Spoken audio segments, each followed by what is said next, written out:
Hello guys, welcome back to Satwik Karmakar vlogs. So guys, আজকে আমরা আমাদের প্রতিরামের কাছে লক্ষ্মীপুরে নাম সংকীর্তন শুনতে গেছিলাম। সো গাইস, আজকে তৃতীয় দিন আর কালকে মহাপ্রভুর ভোগ আছে, তোমরা পারলে আসবে। আর গাইস, তখন ওখানে হচ্ছিল হরির লুট, আমি কয়েকটা বাতাসে সংগ্রহ করি। আর গাইস দেখো কি সুন্দর পঞ্চতত্ত্ব শ্রীকৃষ্ণের মূর্তি রয়েছে এখানে, খুব সুন্দর কীর্তন হচ্ছিল। আর গাইস, আমাদের বৃন্দাবনের যে মানে ভিডিও ব্লগটা ছিল সেটা তোমরা অনেকেই হয়তো দেখোনি, লিঙ্ক দেওয়াই থাকলো, তোমরা ওখানে ক্লিক করে দেখে নাও গাইস। আর দেখো প্যান্ডেলটা এত সুন্দর লাগছিল।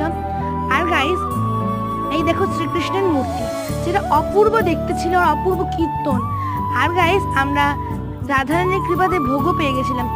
প্রথম পাতে ছিল ভাত, কচুর শাক, মিশালি, ঘাটি এবং পনির। আর শেষ পাতে ছিল আমার প্রিয় চাটনি এবং বুদিয়া।